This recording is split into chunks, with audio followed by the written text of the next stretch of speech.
René Lucknow के medical college में पढ़ रही थी। वो अपनी पढ़ाई में व्यस्त हो गई। स्कूल में पढ़ने में तो वो अच्छी थी ही, कॉलेज में भी प्रोफेसरों के बीच प्रिय छात्रों के रूप में लोकप्रिय होने लगी। उसमें अपने लक्ष्य को पाने का जुनून था। दिन भर किताबों में सिर खपाया करती थी। सहेलियां सहपाठियों के बीच ज़्यादा समय नहीं बिताती थी। एक दिन उसकी रूम पार्टनर मुक्ति उसके पास आई। क्या यार, तो ना बड़ी बोरिंग है। जब देखो अकेली अपनी दुनिया में मगन रहती है। कभी फ्रेंड्स के लिए भी टाइम निकाला करो। ये कहकर उसने उसकी किताब छीन ली। मुक्ति, प्लीज़ यार, बुक दे दो, मुझे अपना नोट्स कंप्लीट करना है, रीनी बोली। प्लीज़ तुम थोड़ा ब्रेक ले लो, फिर लेट नाइट जाग करके पूरा कर लेना, मैं हेल्प कर दूंगी, मुक्ति बोली। तब रीनी ने पूछा, ओके, लेकिन जाना कहाँ है ये तो बताओ। उसको राजी होता देख मुक्ति उत्साहित होकर बोली, चलना, थोड़ी शॉपिंग करेंगे, घूमेंगे फिरेंगे, कुछ खाएंगे और लौट आएंगे। क्या कॉलेज से बाहर जाना है? और क्लास? ना बाबा, मैं क्लास बंक नहीं करूंगी, रीनी घबराकर बोली। एक दिन में क्या हो जाएगा, मुक्ति चिढ़ते हुए बोली। मेरे घर वालों को मुझसे बहुत उम्मीदें हैं, मैं ऐसे समय गंवा के उनके साथ धोखा नहीं कर सकती हूँ, रीनी ने कहा। इस पर मुक्ति ने कहा, ओ गॉड, तू तो इम्पॉसिबल है। तेरे घर में सब दिन भर सामाजिक फिल्में देखते हैं क्या? देख मुक्ति, ढंग से बात कर मुझसे। वो मुक्ति की बात से नाराज हो गई। ओके मैडम जी, सॉरी, ठीक है, मत जाओ, ये कहकर मुक्ति वहां से चली गई। जब वे दोनों बातें कर रही थी तब वहीं एक लड़का उन लोगों की बातें सुन रहा था। वो रीनी का सीनियर था, विवान। वो रीनी के पास आकर बैठ गया।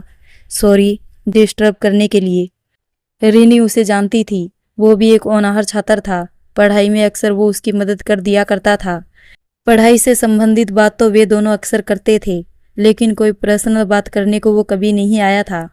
इसलिए रीनी को थोड़ा अटपटा सा लगा उसका इस तरह से आकर बैठना, लेकिन उसने उससे कहा, कोई बात नहीं। विवान ने अपनी बात शुरू की। मैं तुम दोनों की बात सुन रहा था काफ़ी देर से। एक बात कहूँ तुमसे, रीनी ने कहा। पूछिए। ये सही है कि तुम अपनी पढ़ाई को लेकर सिंसियर हो, होना भी चाहिए, लेकिन इतना लोड भी नहीं लेना चाहिए, थोड़ा लाइट रहा करो, विवान ने अपनी बात पूरी की। जी, ये मैंने बात ना समझ पाने के भाव से कहा तो चेतन मुस्कुराया और आगे बोला, मेरे कहने का मतलब है लाइफ में सब कुछ बैलेंस्ड रखना चाहिए। यही उम्र अगर अपने लक्ष्य को पाने के लिए जी जान लगाने की है तो यही कॉलेज टाइम दोस्तों के साथ यादगार पल बिताने के लिए भी है। लेकिन विवान जी, वो कुछ कह पाती उससे पहले विवान ने उसे टोकते हुए कहा, विवान, ओनली विवान। सबकी रिस्पेक्ट करना अच्छा है, लेकिन फ्रेंडली रहना और भी अच्छा होता है। ये कहकर वो वहां से चला गया। उसे जाते हुए देखते समय रीनी के चेहरे पर मुस्कुराहट थी। विवान होनहार छात्र तो था ही, देखने में भी सुंदर था। गोरा रंग, लंबा चौड़ा, स्मार्ट सा दिखने वाला युवक था। बातें भी बहुत समझदारी वाली करता था। रीनी का उसका आसपास मौजूद होना अच्छा लगता था। रीनी ही नहीं, कॉलेज की अधिकतर लड़कियां उसे इम्प्रेस थी। विवान की बातों का उस पर प्रभाव पड़ा। उसने मुक्ति को कॉल लगाई। हेलो मुक्ति। उधर से मुक्ति ने कहा, हाँ बोल रीनी। मैं ये पूछ रही थी कि शाम को क्लासेस के बाद भी तो चल सकते हैं ना हम, रीनी ने पूछा। नहीं यार, तब लौटने में देर हो जाएगी, तू रहने दे, कोई बात नहीं, स्ट्रेस मत ले, मुक्ति बेरुखी से बोली। अरे तुम तो नाराज हो गई। अच्छा ठीक है, चलो चलते हैं, एक दिन तेरे नाम किया। रीनी की बात सुनकर मुक्ति खुश हो गई और चहकते हुए बोली, अरे वाह, अचानक हृदय परिवर्तन कैसे हो गया आपका मैडम जी। रीनी उसकी बात पर हंसकर बोली, बस हो गया। दोनों तैयार होकर घूमने निकल पड़ी। रीनी को इस तरह घूमने जाना अच्छा लगा। अब वो कॉलेज के बाकी सहपाठियों के साथ घुलने मिलने लगी थी। विवान भी अक्सर उसके ग्रुप में शामिल होकर बातचीत किया करता था। रीनी को रोजाना घर से फोन आते थे, लेकिन समर कभी कभी ही फोन करते थे। फोन पर भी वो उससे उसकी पढ़ाई लिखाई के विषय में ही ज़्यादा पूछताछ करते थे। एक दिन जब रीनी, विवान और अन्य दोस्तों के साथ कैंटीन में थी तब समर का फोन आया। Hello René. हेलो, कैसी हो? मैं ठीक हूँ, और आप? मैं भी अच्छा हूँ। तुम कहाँ हो? बड़ा शोर आ रहा है, समर ने पूछा तो रीनी ने कहा, मैं अपने फ्रेंड्स के साथ हूँ। ओह अच्छा, क्लास नहीं है क्या इस वक्त? समर ने पूछा। अभी ब्रेक है, रीनी ने बताया। ओके, पढ़ाई तो ठीक चल रही है ना? जी अच्छी चल रही है, रीनी ने जवाब दिया। थोड़ी देर बात करने के बाद उसने फ़ोन कट कर दिया और फ्रेंड्स के पास आकर अपनी चेयर पर बैठ गई। क्या हुआ, हवाइयाँ क्यों उड़ी हुई है? किससे बात करके आई है? ग्रुप में से एक लड़की ने पूछा तो रीनी मुस्कुरा दी। नहीं, ऐसा कुछ नहीं है, घर से फोन था, आता रहता है वो तो। अच्छा, अरे इसके पापा का कॉल होगा, उनकी कॉल से हवाइयाँ उड़ती है इसके चेहरे की, मुक्ति बोली। कुछ भी मत बोलो मुक्ति, रीनी बोली। तो पापा से बात करते वक्त इतनी नर्वस क्यों हो जाती हो? मैंने भी नोटिस किया ये तो कई बार, विवान बोला। अरे ऐसी कोई बात नहीं है, मैं शुरू से ही कम बात करती हूँ उनसे, पढ़ाई के बारे में पूछ रहे थे और मैं पढ़ाई के टाइम तुम लोगों के साथ यहाँ टाइम पास कर रही हूँ, मैं तो डर गई। वो मेरी पढ़ाई को लेकर बहुत स्ट्रिक्ट रहे हमेशा से, इसलिए बस, रीनी ने सफाई दी। ओके, लेकिन तुम उनको चीट नहीं कर रही हो, सच में पढ़ाई करती हो, ब्रेक में तो सब इंजॉय करते हैं, वो भी समझते होंगे ये। फिर अपने पापा से क्या डरना, वो तो तुम्हारी केयर करते होंगे, इसलिए पूछताछ करते हैं, विवान ने समझाया। अच्छा मैं चलती हूँ, बाय, कहकर वो अपना बैग लेकर चली गई। उसके जाने के बाद उसकी एक बैचमेट ने कहा, अरे यार, ये रीनी का हमारे जैसा नहीं है, उसकी मम्मी की सेकंड मैरिज है ये। विवान और बाकी स्टूडेंट्स ये सुनकर सरप्राइज हुए, लेकिन फिर विवान बोला, तो इससे क्या? तो इससे ये है कि फर्क है ना, हमारे पापा हमारे लिए कुछ करेंगे तो वो तो हमारा हक है, उसके पापा कर रहे हैं तो वो तो उनका एहसान है रीनी पर। मुक्ति को भी ये पहली बार पता चला, रीनी ने कभी उससे ये सब शेयर नहीं किया था। वो भी ये सच जानकर थोड़ी चिकित हुई, लेकिन उसने उस लड़की से ही सवाल किया, तुम कैसे जानती हो ये सब? जानती हूँ क्योंकि मेरे पापा और उसके पापा की जान पहचान है, वो जिस गांव की है वहाँ मेरे भी कई रिश्तेदार रहते हैं, वो बोली। ओ, लेकिन इसमें एहसान वाली क्या बात है? क्या रीनी भी ऐसा सोचती है? मुक्ति ने पूछा। वो सोचे या ना सोचे, लेकिन सगे पिता में और सौतेले पिता में फर्क तो होता ही है ना। हम अगर सफल नहीं होंगे तो हमारे माँ पापा कुछ नहीं कहेंगे, लेकिन उस पर तो ये भार होगा ही ना कि उसे सफल होना ही है। आखिर इतना खर्चा कौन करता है अपनी सौतेली बेटी पर? गांव में तो लोग सगी बेटियों को भी नहीं पढ़ाते हैं। उन लोगों की सारी बातें रीनी ने भी सुन ली, क्योंकि उसकी एक किताब वहीं बेंच पर छूट गई थी और वो वही लेने वापस आ गई थी। उसे वहां खड़ा देख वो लड़की घबरा गई। सब चुप हो गए उसे देखकर। रीनी ने किताब उठाई और बिना कुछ कहे लौट गई। अपने दोस्तों के द्वारा कही गई बातों को सुनने के बाद रीनी ने दोस्तों के बीच समय व्यतीत करना कम कर दिया, लेकिन मुक्ति और विवान ने उसे कभी अकेला नहीं छोड़ा। विवान से तो उसकी दोस्ती गहरी होती गई। दोनों एक दूसरे की भावनाओं का सम्मान करते थे। वो सिर्फ विवान से ही अपनी हर बात साझा करती थी, लेकिन रीनी ने अपनी पढ़ाई को महत्व देना कभी कम नहीं किया। वो बहुत लगन और मेहनत से पढ़ाई करती थी। बीच बीच में छुट्टियों में जब घर जाती तो सब उसका खूब लाड करते थे। बस समर को अब तक इसी बात का मलाल था कि रीनी अपनी हर सफलता सिर्फ अपनी माँ से साझा करती थी। कविता ये बात समझती थी और रीनी से कहती थी कि अपने पापा को जाकर पहले रिजल्ट दिखाओ, तब वो जाकर समर के आगे अपना रिजल्ट रख दिया करती थी। लेकिन समर की इच्छा यही होती कि एक दिन रीनी अपनी परीक्षा का परिणाम पत्र लिए सबसे पहले उसके पास आई, वो भी बिना किसी के कहे। वो मन से उसको रिजल्ट दिखाई। वक्त बीतने पर रीनी ने अपनी मेडिकल की पढ़ाई भी पूरी कर ली, लेकिन इस बार उसने अपनी परीक्षा का परिणाम किसी को भी नहीं बताया। उसने एक दिन अपनी माँ को फ़ोन किया और उनसे समर के साथ उसके कॉलेज आने के लिए कहा। कविता समर से जाकर बोली, रीनी का फ़ोन आया था, आपको और हमें उसके कॉलेज के प्रिंसिपल ने बुलाया है। कहीं रीनी का रिजल्ट कुछ गड़बड़ तो नहीं हो गया है? समर, जो कि अपने काम का लेखा जोखा देखने में व्यस्त थे, उन्होंने अपनी नज़रें ऊपर उठाकर सामने खड़ी कविता को देखकर मुस्कुराते हुए कहा, अगर ऐसा होता तो प्रिंसिपल क्यों बुलाते हमें? फेल को नहीं, हमेशा पास को महत्व दिया जाता है। इस पर कविता बोली, अगर वो पास है तो क्या दिक्कत है जो बुला रहे हैं हमें? समर कविता का हाथ पकड़कर उसे अपने पास बैठाते हुए बोले, अपनी बेटी पर भरोसा है मुझे, बचपन से पढ़ाया उसे मैंने, तुम टेंशन मत लो, चलने की तैयारी करो। समर की बात सुनकर कविता निश्चित हो जाती है। दोनों अगले दिन तैयार होकर निकल जाते हैं रीनी के कॉलेज जाने के लिए। वहां पहुंचने पर रीनी उन्हें लेने आती है। कविता उसे गले लगाती है, फिर पूछती है, क्यों रे रीनी, रिजल्ट क्या आया तेरा? तूने बताया नहीं, और प्रिंसिपल सर ने क्यों बुलाया हमें? तभी मुक्ति पीछे से आकर कहती है, क्योंकि आपके लिए कुछ सरप्राइज है, आप मेरे साथ चलिए, और अंकल जी आप भी। ये कहकर मुक्ति दोनों को कॉलेज के असेंबली हॉल में ले जाती है। साथ में और भी कई स्टूडेंट्स थे, इसलिए समर और कविता ज़्यादा कुछ पूछ नहीं पाई। वहाँ उन्हें पता चला कि आज अच्छे अंकों से पास हुए छात्रों का सम्मान समारोह है। ये जानते ही दोनों के चेहरे खिल उठे और वह अपनी बिटिया को गले लगाने को उत्सुक हो गई। लेकिन उन्होंने देखा कि रीनी उनके आसपास कहीं भी नहीं है। तभी समारोह शुरू होने लगा। सभी लोग अपनी अपनी सीटों पर बैठ गए। समर और कविता भी बैठ गई, लेकिन कविता रीनी के ना दिखाई देने पर विचलित हो रही थी। स्टेज पर एक प्रोफेसर ने उद्घोषणा शुरू की। आप सभी का सम्मान समारोह में स्वागत है। हर साल की तरह इस साल भी हमारे छात्रों ने कठिन परिश्रम किया और कॉलेज को गौरवान्वित किया है। कई छात्रों ने तो इतना बेहतरीन प्रदर्शन किया है कि उनकी प्रशंसा के लिए शब्द कम पड़ेंगे। आज कुछ बेहतरीन प्रदर्शन करने वाले छात्रों को कॉलेज के डीएन सम्मानित करेंगे। उसके बाद एक एक करके सभी छात्रों को सम्मानित किया जाने लगा। समर और कविता दोनों बेचैन थे कि कब उनकी बेटी का नाम पुकारा जाएगा। पता नहीं ये रीनी कहाँ चली गई हमें अकेला छोड़कर। कविता ने परेशान होते हुए समर से फुसफुसाकर कहा। यूँ तो समर भी उस वक्त उलझन में थे, लेकिन उन्होंने कविता के हाथ पर अपना हाथ रखकर उन्हें धैर्य रखने का इशारा किया। तभी स्टेज पर से फिर उद्घोषणा शुरू हुई। अब मैं हमारे कॉलेज के सबसे मेधावी छात्र, जिसने पूरे कॉलेज में टॉप किया है, स्टेज पर बुलाना चाहूँगा। वो नाम है René Verma. Doctor René Verma, please come on the stage.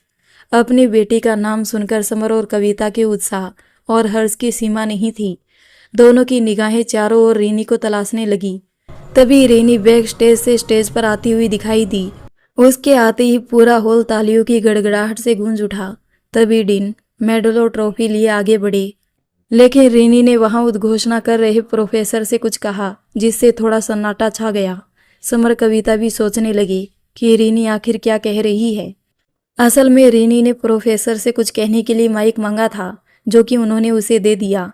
अब रीनी ने माइक हाथ में लेकर बोलना शुरू किया। रिस्पेक्टेड प्रोफेसर्स, मैं आपका धन्यवाद पुरस्कार लेने से पहले ही कर रही हूँ। आपके मार्गदर्शन और अच्छी शिक्षा से ही मैं ये सफलता प्राप्त कर पाई हूँ। लेकिन आज इस सम्मान को पाने के हकदार सिर्फ मैं नहीं हूँ। इसके असली हकदार वो व्यक्ति है जिन्होंने मुझे इसको पाने के काबिल बनाया है, मेरे पिता श्री समर वर्मा। वो सिर्फ मेरे पिता ही नहीं, बल्कि मेरे गुरु भी है। इसलिए मैं चाहती हूँ कि ये पुरस्कार मुझे नहीं, बल्कि उन्हें दिया जाए। प्लीज़, ये मेरी रिक्वेस्ट है। उसकी बात सुनकर सभी प्रोफेसर बहुत खुश हुए, लेकिन समर का चेहरा आश्चर्य से भर गया। वो बस मौन सा उसे देखता रहा, वहीं चेयर पर बैठा। रीनी के निवेदन को डीन ने मान लिया और उद्घोषणा हुई कि श्री समर वर्मा, प्लीज आप स्टेज पर आइए। कविता भी चकित थी, लेकिन उसने समर को कहा, जाइए ना, आपको बुलाया जा रहा है। समर नहीं उठा, वो बस रीनी को देखे जा रहा था। तभी रीनी ने स्टेज पर से ही दोबारा कहा, आइए ना पापा प्लीज। समर के कान जिस शब्द को सुनने के लिए जाने कब से तरस रहे थे, वो शब्द आज उसकी बिटिया इतने बड़े स्टेज से पुकार रही थी। पापा, रीनी बोल रही थी, आपको हमेशा शिकायत थी कि मैंने अपना रिजल्ट सबसे पहले आपको कभी नहीं दिखाया। सच ये था पापा कि मैं हमेशा यही सोचती थी कि मैंने आपकी मेहनत के अनुरूप परिणाम अब तक नहीं लाकर दिखाई। लेकिन देखिए, आज मैं सबसे पहले अपनी सफलता आपसे शेयर करना चाहती हूँ। मैं आज जो कुछ भी हूँ आपके कारण हूँ। मैं उन लोगों से भी ये कहना चाहती हूँ जिन्होंने मुझे हमेशा कहा कि मैं आपकी ऋणी इसलिए हूँ क्योंकि मैं आपकी सगी बेटी नहीं हूँ। लेकिन ये मेरा नज़रिया नहीं है। मैं यहाँ मौजूद हर किसी से पूछना चाहती हूँ कि कौन ऐसा व्यक्ति है जो अपने माता पिता का ऋणी नहीं है। आप भले ही मेरे बायोलॉजिकल फादर नहीं है, लेकिन आपका और मेरा दिल का रिश्ता है। आप ही को मैंने अपने पिता के रूप में जाना है। अपने जन्मदाता का तो अब मुझे चेहरा भी याद नहीं।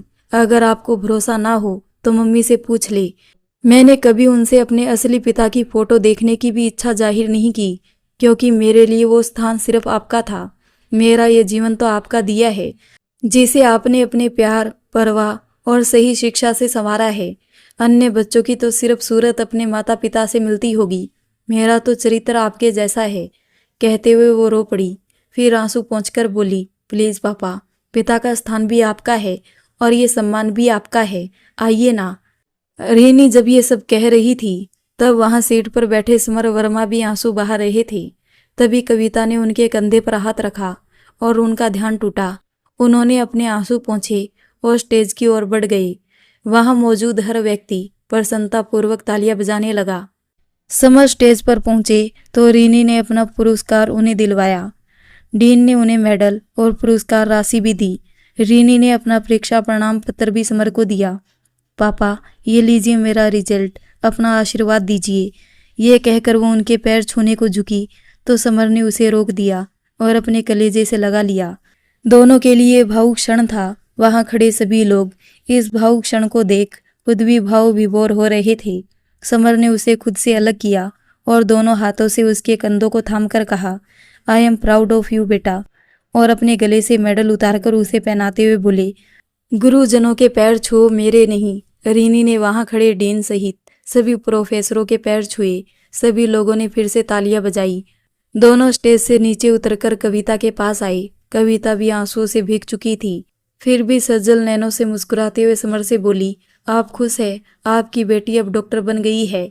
इस पर समर ने कहा, आपकी नहीं, हमारी बेटी अब डॉक्टर बन गई है, डॉक्टर साहिबा। रीनी माँ के गले लग गई। आई लव यू माँ। कविता ने प्यार से उसे थपका दिया। तभी वहां रीनी के सारे साथी आ गए। पार्टी गाइज, अब तो पार्टी चाहिए। सबने रीनी, कविता और समर को घेर लिया। पार्टी तो कर ले, लेकिन कहाँ? रीनी ने कहा तो मुक्ति बोली, चलो पास में एक छोटा सा रेस्टोरेंट है, वहीं चलकर कुछ खाते हैं, सेलिब्रेट करेंगे, अंकल आंटी भी चलेंगे। अरे नहीं बेटा, हम क्या करेंगे तुम बच्चों में, समर ने कहा। ओ अंकल, आपके लिए भी तो ये खुशी का दिन है, आपको भी सेलिब्रेशन में शामिल होना चाहिए, मुक्ति ने कहा। फिर तो सारे दोस्त जिद करने लगे। हाँ वो तो ठीक है बेटा, लेकिन उसके लिए तो मैं खुद तुम लोगों को निमंत्रण देता हूँ कि रीनी के डॉक्टर बनने की खुशी में गांव में जो पार्टी देने वाला हूँ, तुम सब उसमें ज़रूर आना। यहाँ अभी तुम बच्चे एंजॉय करो, समर ने समझाया। ओ वाओ, निमंत्रण की बात सुनकर सबने खुशी जाहिर की। पापा प्लीज़ आप भी चलिए, रीनी ने जिद की तो समर कविता की ओर देखने लगा। कविता ने रीनी को समझाते हुए कहा, बेटा तेरे बुलाने पर हम तुरंत चले आए, लेकिन वहाँ तेरे दादू की तबीयत ठीक नहीं है और फिर हम दिन के दिन निकलेंगे, तब सही समय तक पहुँच पाएंगे, वरना देर रात गाँव के इलाके में ट्रैवल करना ठीक नहीं होगा। रीनी मायूस होकर बोली, ओके। समर उसे मायूस होता देखकर बोले, कोई बात नहीं, छोटी सी पार्टी ही तो करनी है, तो चलो अभी हम यही कर लेते हैं, क्यों? ये सुनकर रीनी खुश हो गई। वे लोग असेंबली हॉल से बाहर आए तो एक लड़की सामने आकर खड़ी हुई। ये रीनी की वही क्लासमेट थी जिसने रीनी की और समर के बारे में गलत कहा था। वो सामने आकर बोली, अंकल आंटी नमस्ते। नमस्ते बेटा, समर बोली। रीनी ने उसे गुस्से से देखते हुए समर से कहा, पापा चलिए यहाँ से। तभी उस लड़की ने रीनी को रोकते हुए कहा, रीनी प्लीज 1 मिनट रुककर मेरी बात तो सुन लो। अब भी कुछ कचरा बचा है क्या तुम्हारे दिमाग में जो यहाँ उगलना चाहती हो? रीनी गुस्साते हुए बोली। रीनी ये कैसे बातें कर रही हो? कविता ने डांटा। नहीं आंटी, आप रीनी को मत डांटिए, उसका गुस्सा जायज है, मैंने उसका बहुत दिल दुखाया है। मैं आज अंकल से, आपसे, रीनी से, तीनों से माफ़ी मांगना चाहती हूँ। रीनी, मुझे मेरी कही सभी गलत बातों के लिए माफ़ कर दो, मुझे अपनी गलती का एहसास है। रीनी ने उसकी बात पर कुछ नहीं कहा। तभी समर ने पूछा, लेकिन तुम माफ़ी किस बात की मांग रही हो बेटा? तब रीनी ने सारी बात बताई। सारी बातें सुनकर समर बोली, कोई बात नहीं बेटा, अभी तुम्हारी उम्र ना समझी की है, इसलिए शायद तुम बिना सोचे विचारे बोल गई थी, लेकिन अब जब तुम्हें अपनी गलती का एहसास है तो सारी बात खत्म। ये सुनकर वो खुश हो गई। फिर रीनी से बोली, और रीनी तुमने तो मुझे माफ़ कर दिया ना? रीनी ने भी मुस्कुराकर कहा, जब मेरे पापा ने तुम्हें माफ़ कर दिया तो मैं कैसे नाराज़ रह सकती हूँ, और आज का दिन तो बहुत खुशी का है। मैं भी कोई कड़वाहट किसी के लिए नहीं रखना चाहती हूँ, चलो तुम भी हमारे साथ, आज मेरे पापा सारे फ्रेंड्स को पार्टी दे रहे हैं। ओके, उसने भी खुश होकर कहा। वो सब पास के एक रेस्टोरेंट में गई। सबने खाने पीने की चीज़ें ऑर्डर की। वहाँ रीनी ने विवान को भी बुलाया था। रीनी ने उसका परिचय अपने माता पिता से करवाते हुए कहा, पापा मम्मी, ये मेरे फ्रेंड विवान है, मुझसे सीनियर है, इन्होंने मेरी पढ़ाई में बहुत मदद की है। समर ने खुशी जाहिर करते हुए कहा, ग्रेट, आपसे मिलकर बहुत खुशी हुई बेटा। विवान ने भी उनका हाथ जोड़कर अभिवादन किया। विवान का परिचय करवाते समय रीनी के चेहरे पर जो चमक थी उसे समर और कविता भी देख पा रहे थे और मंद मंद मुस्कुरा रहे थे। रीनी भी समझ गई थी कि उसके माता पिता उसके मन को पढ़ने का प्रयास कर रहे हैं, इसलिए उसने शर्माकर अपनी नजरें झुका ली। जब सब लोग खा पी चुके तो कविता और समर ने रीनी से कहा, अब हम लोग घर लौट जाएंगे, तुम बताओ बेटा, तुम कब तक घर आओगी? पापा, अभी मुझे यहाँ के सरकारी अस्पताल में कुछ समय के लिए जॉब करनी होगी, इसलिए उसकी कुछ औपचारिकताएं पूरी करने के बाद मैं घर आ जाऊंगी। कविता ने ये सुनकर परेशानी भरे भाव से कहा, तो तुम अब हमारे साथ नहीं रहोगी? रीनी ने माँ को समझाते हुए कहा, अरे मम्मा, कुछ वक्त ही, उसके बाद मेरा प्लान अपने गांव में ही कार्य करने का है। मेरा तो सपना है कि आगे चलकर मैं अपने गांव में ही एक छोटा सा अस्पताल खोलूं। उसकी बात सुनकर समर बोले, बहुत बढ़िया विचार है बेटा, मुझे तुम पर गर्व है। जल्दी से अपना अभी का काम पूरा करके गांव आओ पहले। ठीक है पापा, रीनी उसके सीने से लगते हुए बोली। अब चलिए भी वरना देर हो जाएगी, कविता ने कहा। तो समर फटाफट कार में बैठ गई। दोनों रीनी से विदा लेकर चले गए। दोनों गाड़ी में प्रसन्नचित्त होकर गांव की ओर जा रहे थे, लेकिन तभी मौसम खराब होने लगा और तेज हवाएं चलने लगी। अंधेरा छा गया और गाड़ी चलाना मुश्किल होने लगा। तब भी समर बहुत खूब सावधानी पूर्वक गाड़ी चला रहे थे, लेकिन तभी रास्ते में एक नदी पर बने पुल पर सामने से एक बेकाबू ट्रक आकर कार से टकरा गया। समर और कविता कार सहित पुल से नीचे बह रही नदी में गिर गए। उधर रीनी दुर्घटना से बेखबर पार्टी से फ्री होकर अपने रूम में जाने को होती है कि तभी विवान उसके पीछे से हाथ थाम लेता है। रीनी पलटकर उसे सवाल भरी नजरों से मुस्कुराते हुए देखती है और विवान उसे अपने नजदीक लाते हुए कहता है, पहले मेरे सवाल का जवाब दो, तब जाने दूंगा। रीनी अपना हाथ छुड़ाने की नाकाम कोशिश करते हुए कहती है, कैसा सवाल? यही कि तुम्हारे पेरेंट्स को मैं पसंद आया होगा या नहीं? रीनी बनावटी गुस्सा दिखाकर कहती है, अरे ये कैसा सवाल है? मुझे क्या पता होगा इस बात का कि मम्मी पापा को तुम पसंद आए हो कि नहीं? अब विवान ने उसका हाथ छोड़ दिया और उसके कंधे पर हाथ रखकर बोला, नहीं आया पसंद उन्हें तो तुम क्या करोगी? रीनी उसका हाथ अपने कंधे से हटाकर अपने हाथ में लेकर दूसरे हाथ से थपकाते हुए बोली, तो फिर तुम्हारा कुछ नहीं हो सकता। विवान बोला, ऐसा क्या? हाँ जी, ऐसा ही है। मेरे मम्मी पापा की रजामंदी और खुशी मेरे लिए पहले है, रीनी ने कहा। तो विवान अपना सिर खुजाते हुए बोला, मतलब पहले अंकल आंटी को इम्प्रेस करना होगा उनकी प्रिंसेस को पाने के लिए। हाँ तो, रीनी इतराकर बोली। तभी उसका मोबाइल बज उठता है। रीनी को फोन पर उसके माता पिता के एक्सीडेंट का संदेश मिलता है, जिसे सुनते ही उसके मुंह से निकलता है, क्या? उसके बाद वो कांपने लगती है। उसे ऐसा महसूस होता है जैसे उसके शरीर में जान ही ना हो। वो बेहोश होकर गिरने लगती है। तभी उसे विवान संभाल लेता है। वो संदेश क्या था विवान ये तो नहीं जानता था, लेकिन इतना समझ जाता है कि कुछ अनहोनी तो जरूर हुई है। वो रीनी के चेहरे पर पानी के छींटे डालता है। जब वो होश में आने लगती है तब पानी पिलाता है। क्या हुआ रीनी? किसका फोन था? मम्मी पापा, मम्मा पापा, ये कहकर वो रोने लगती है। हाँ तो क्या हुआ उन्हें? अब विवान भी चिंतित हो गया। उनका एक्सीडेंट हुआ है विवान। रीनी उसे सारी बात बताती है जो उसे फोन पर पता चली थी। विवान, मुझे जाना होगा अभी के अभी। हाँ लेकिन तुम अकेली नहीं जाओगी, मैं भी साथ चलूंगा। ओके, रीनी ने कहा और दोनों चल पड़े। समर और कविता का एक्सीडेंट कानपुर के पहले एक जगह पर हुआ था, इसलिए उन्हें कानपुर में एक अस्पताल में एडमिट किया गया था। रीनी जब वहां पहुंची तो वहां तब तक दादाजी, दादी जी और तन्ने आ चुके थे। दादी जानकी देवी का तो रो रो कर बुरा हाल था। बेचारे दादाजी से उन्हें संभाला नहीं जा रहा था। रीनी को देख वो जोर जोर से रोने लगी। रीनी भी उनसे लिपट कर रोने लगी। क्या हो गया ये दादी? मम्मी पापा कहाँ है? रीनी तो रोते हुए बोली। दादी तो कुछ कह ना सकी। तब दादाजी बोले, रीनी तेरे पापा सीरियस हालत में है यहाँ। लेकिन क्या दादू? रीनी घबराकर बोली। तो दादाजी ने सिर झुका लिया। रीनी ने उन्हें लगभग झंझोड़ते हुए कहा, बताइए ना मुझसे कुछ मत छुपाइए, मुझे सब जानना है। तब दादाजी बोले, रीनी तेरी माँ का कुछ पता नहीं चल पाया है। और ये कहकर वो फूट फूट के रोने लगे। तब विवान आगे आया, उन्हें संभालने की कोशिश की। फिर उसने दादाजी से सारी बात विस्तार से बताने के लिए कहा। दादाजी भी दुख के कारण ठीक से बता नहीं पा रहे थे। तभी समर के दोस्त ब्रिजेश ने सारी बात बताई। समर और कविता गाड़ी नदी में गिर जाने के कारण वो नदी में डूब गए थे। वहां के आसपास के ग्रामीणों ने ही कूदकर समर और कविता को तलाशना शुरू किया था। पुलिस को भी सूचना दी गई। समर तो मिल गया, लेकिन कविता को वो लोग अब तक ढूंढ नहीं पाए थे। लेकिन तलाश जारी थी। समर मिल गए थे, परंतु गंभीर रूप से घायल थे और डॉक्टर उनका ऑपरेशन करने की तैयारी कर रहे थे। सब सुनने के बाद रीनी को तो मानो काटो तो खून ना हो। विवान ने उससे कहा, रीनी तुम घबराओ मत, हिम्मत से काम लो, अंकल ठीक हो जाएंगे, आंटी भी हो सकता है मिल जाए, भगवान पर विश्वास रखो। क्या विश्वास रखूं भगवान पर? उन्होंने तो जैसे ठान रखा है कि मुझे जीवन में कभी खुश नहीं होने देंगे। पहले मेरे पिता को छीन लिया, अब माँ को भी, कहकर वो फिर से रोने लगी। विवान ने उसे फिर समझाया, देखो रीनी, ऐसी बातें करोगी तो कैसे चलेगा? तुम्हारे दादा दादी भाई सबको हिम्मत तुम्हें ही देनी है और अंकल के इलाज के बारे में चलकर पता करो। मत भूलो कि तुम अब एक डॉक्टर भी हो। चलकर डॉक्टर से बात करो। इस सिचुएशन को गंभीरता से हैंडल करो, ना कि रो धोकर। विवान की बातों से अब उसका ध्यान समर की ओर गया। वो बोली, हाँ हाँ, पापा का केस किस डॉक्टर के पास है, चलो बात करते हैं।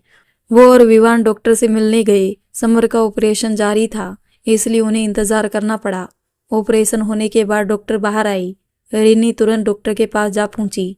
डॉक्टर, पापा कैसे हैं? आप? मैं उनकी बेटी डॉक्टर रीनी। ओह ओके, आपके पापा अब खतरे से बाहर है? सच? ओ डॉक्टर, आपका बहुत बहुत शुक्रिया। रीनी ने राहत की सांस ली, लेकिन तभी डॉक्टर ने उसे टोका, लेकिन रीनी जी, आपके पापा की जान तो हमने बचा ली है, फिर भी हमें डाउट है कि वो पूरी तरह से नॉर्मल नहीं हुए हैं। मतलब? रीनी चौंकी। उनके होश में आने के बाद ही जांच करके हम आपको बताते हैं। रीनी वहीं खड़ी रह गई और डॉक्टर चले गए। समर को प्राइवेट रूम में ले जाया गया। कुछ समय बाद नर्स बाहर आई। मरीज को होश आ गया है, आप मिल सकते हैं। रीनी और सभी लोग रूम में गए। रीनी समर के सिरहाने बैठ गई और उनके सिर पर हाथ फेरने लगी। समर ने उसे देखा और उनकी आंखों से आंसू गिरने लगे। रीनी के भी आंखों से आंसू टपकने लगे और उसके मुंह से निकला, पापा ये क्या हो गया? दादाजी और दादी भी बेटे की ये हालत देख उसका हाथ पकड़ के रोने लगे। तभी नर्स ने उन्हें ऐसा करने से मना किया। पेशेंट का अभी अभी ऑपरेशन हुआ है, आप उसे स्ट्रेस मत दो, थोड़ा दूर ही रहे। दादी को नर्स पर गुस्सा आया कि वो उन्हें बेटे से दूर रहने को कह रही है, लेकिन दादाजी ने उसे समझाया कि वो ऐसा उनके बेटे के भले के लिए कह रही है। तब दादी दूर हो गई। डॉक्टर ने आकर चेक किया और सबको बताया कि समर का शरीर का बायां हिस्सा, हाथ पैर काम नहीं कर रहा है। कोई गंभीर अंदरूनी चोट तो नहीं है, लेकिन शायद सदमा लगा है जिससे वो बोल भी नहीं पाएंगे और चल फिर भी नहीं पाएंगे। बहुत केयर की ज़रूरत है अब इन्हें, डॉक्टर ने कहा। ओके डॉक्टर, रीनी ने कहा और मन ही मन ठान लिया कि अब वो समर की सेवा खुद करेगी और उसे नॉर्मल करके ही रहेगी। एक बार वो अपने पिता को खो चुकी है, लेकिन अब दोबारा ऐसा नहीं होने देगी। रीनी ने अपने सभी फ्यूचर प्लान स्थगित कर पूरा ध्यान समर की देख रेख में लगाने का फैसला किया। दादू, आप दादी और तन्ने को लेकर वापस जाइए, मैं यहाँ रुकूंगी। रीनी ने कहा तो दादाजी चिंतित होकर बोले, ऐसे कैसे तुम अकेली सब करोगी बेटा? आप मेरी चिंता मत कीजिए, मैं सब संभाल लूंगी। रीनी ने आश्वासन दिया। मैं भी हूँ यहाँ दादाजी, रीनी के साथ, आप चिंता मत कीजिए, विवान ने कहा। दादाजी विवान को पहली बार देख रहे थे, इसलिए वो एक अपरिचित पर भरोसा करना उन्हें ठीक नहीं लगा। आप निश्चित होकर जाइए, हम लोग संभाल लेंगे। मैं भी यही हूँ, समर के दोस्त ब्रिजेश ने कहा तो दादाजी भी मान गए। लेकिन कविता बहू, दादाजी बोले, पुलिस तलाश कर रही है उनकी, जैसे ही कुछ खबर मिलती है आपको बताएंगे। ब्रिजेश बोले, दीदी मैं भी रुकता हूँ आपके साथ, तन्ने ने रीनी से रिक्वेस्ट की। नहीं तन्ने, घर पर दादा दादी को भी तो कोई चाहिए होगा, तुम वहाँ उनका ध्यान रखो। ऐसी मन स्थिति में उनका ध्यान रखना पड़ेगा, उन्हें अकेला नहीं छोड़ा जा सकता है। रीनी ने तन्ने को समझाया। रीनी के समझाने पर तन्ने जाने को राजी हो गया। सबके जाने के बाद रीनी कॉरिडोर में पड़ी चेयर पर बैठ गई। उसको अब कविता की चिंता सता रही थी। इतनी देर बाद भी कविता को कुछ अता पता नहीं था। उसका दिमाग कह रहा था कि कविता शायद ना मिले और दिल कह रहा था शायद कुछ ऐसा चमत्कार हो जाए कि कविता सही सलामत लौट आई। ज़्यादा सोचने से वो और बेचैन हो उठी, इधर उधर चहलकदमी करने लगी। तभी विवान उसके पास आया। क्या बात है रीनी, क्या सोच रही हो? मम्मी कहाँ होगी विवान, कहीं उन्हें कुछ हो तो? रीनी घबराते हुए बोली तो विवान ने उसके मुंह पर अपना हाथ रख दिया। नो नेगेटिव थॉट्स, विवान ने कहा। लेकिन अब तक कोई खबर नहीं है उनकी। इतनी देर तक पानी में कोई कैसे जिंदा रह सकता है? रीनी बोली। बॉडी जब तक नहीं मिलती तब तक हमारे पास उम्मीद कायम रखने का मौका है, विवान ने उसे हिम्मत दिलाने के भाव से कहा। विवान, क्या हम एक्सीडेंट वाले स्टॉप पर नहीं जा सकते? रीनी ने पूछा। हाँ, जा तो सकते हैं, लेकिन अंकल अकेले हैं यहाँ, विवान ने कहा। उनके साथ तो ब्रिजेश अंकल भी है। कुछ देर के लिए वो रुक जाए तो हम देख कर आते हैं वो जगह। शायद कोई सुराग मिले, रीनी बोली। सुराग मिले या ना मिले, लेकिन तुम्हें एक बार तसल्ली कर लेनी चाहिए। आवाज़ सुनकर दोनों ने मुड़कर देखा तो ब्रिजेश अंकल खड़े थे। वह आगे बढ़कर उनके पास आए और फिर बोले, बेटा, यूं तो मैं और विवान भी जा सकते हैं, लेकिन उससे तुम्हारे दिल को तसल्ली नहीं मिलेगी। तुम जाओ एक बार वहाँ, लेकिन हाँ, थोड़ा दूर है वो जगह यहाँ से। ओके अंकल, रीनी ने कहा। रीनी अपनी माँ को तलाशने उसी जगह गई। वहाँ ग्रामीणों ने उसे दर्दनाक एक्सीडेंट की कहानी सुनाई। उन दोनों ने पुलिस से भी बातचीत की। ये सब जानकर वो तो और भी नाउम्मीद हो गई। विवान सहारा देकर रोती बिलखती रीनी को कार में वापस ले आया। रास्ते में विवान ने उसे दिलासा देने की पूरी कोशिश की। रीनी, शुक्र मनाओ तुम्हारे पापा बच गए हैं। अब उन्हीं की देखभाल करो। तुम उनका ख्याल रखोगी तो आंटी जहाँ भी होगी तुम्हें दुआ ही देगी। लेकिन रीनी ये सब सुनी कहाँ रही थी। उसकी आंखों के सामने तो बस कविता का चेहरा ही घूम रहा था। मन ही मन वो कविता को ही पुकार रही थी। मम्मा, कहाँ चली गई आप? आपको तो पता है ना, मुझे आपके बिना बिल्कुल अच्छा नहीं लगता। प्लीज़ वापस आ जाओ। मैं, पापा, तन्ने, दादा दादी, कितना खुशहाल परिवार था हमारा। आपके बिना सब अधूरा है। माँ के ख्यालों में खोई हुई रीनी के लिए वो लंबा सा रास्ता भी छोटा हो गया। वे दोनों वापस अस्पताल पहुंच चुके थे। 1-2 दिन में समर को डिस्चार्ज मिल गया। मैं यहाँ से वापस अपने घर जाऊँगा। रीनी, तुम्हें अगर कोई भी ज़रूरत पड़े तो मुझे बेझिझक बताना, और तुम कब आओगी वो भी बताना। मैं पापा के ठीक होने से पहले नहीं आऊँगी, रीनी ने कहा। विवान जानता था कि रीनी अभी भावुक है, इसलिए उसने तर्क नहीं किया, वरना समर का नॉर्मल होना भी मुश्किल ही था। ओके, भगवान करे अंकल जल्दी नॉर्मल हो जाए, विवान ने कहा। तुमने मेरी बहुत मदद की, मैं ये कभी नहीं भूलूंगी विवान, रीनी बोली। उसकी बात सुनकर विवान कहना तो बहुत कुछ चाहता था, लेकिन उसने कहा, मैं तुम्हारा इंतज़ार करूँगा, जल्दी आना। नम आंखों से दोनों ने एक दूसरे से विदा ली। रीनी और ब्रिजेश समर को साथ लेकर गांव चले गए। वहां पहुंचकर रीनी ने समर की देखभाल की पूरी जिम्मेदारी उठाई हुई थी। उसका खाना पीना, दवाइयाँ देना, समर के मना करने पर भी उसके पैर की मालिश करना। दिन रात ऐसे लगी रहती जैसे कोई तपस्या कर रही हो। खुद के खाने पीने का उसे होश ही नहीं रहता था। दादी उसे डांटकर खाना खिलाती। बिटिया, सेवा करने के लिए खुद का स्वस्थ रहना भी ज़रूरी है। ऐसे करोगी तो कविता आकर मुझे ही 10 बातें सुनाएगी। दादी की ये बातें सुनकर उसका दिल भर आता। कैसे अभी भी घर के सभी लोग कविता के वापस लौटने की उम्मीद लगाए हुए हैं। समर को अब तक किसी ने कविता का हाल नहीं बताया था। वो भी उसकी चिंता कर रहा था, लेकिन किसी से पूछ नहीं पा रहा था। एक दिन समर ने मोबाइल पर मैसेज के जरिए लिखकर रीनी से पूछा, कविता। रीनी वो मैसेज पढ़कर सोच में पड़ गई कि क्या कहे। उसे कुछ नहीं सूझा तो उसने समर से बहाना बना दिया कि मम्मी अभी अस्पताल में ही भर्ती है और मामा मामी उनकी देखभाल कर रहे हैं। यह जानकर समर कुछ कहने के लिए बेचैन हो गया। बहुत कोशिश करने पर भी जब वो बोल नहीं पाया तो उसने फिर से मैसेज का सहारा लिया, तुम जाओ उसे देखो। इतना लिखते ही उसका फ़ोन गिर गया। रीनी ने फ़ोन उठाकर मैसेज देखा तो बोली, आप परेशान मत होइए, मम्मी कुछ दिन में ही आ जाएगी। तन्ने जाता रहता है वहाँ उनके पास। उसने फ़ोन मांगा अपना और लिखा, मुझे जाना है।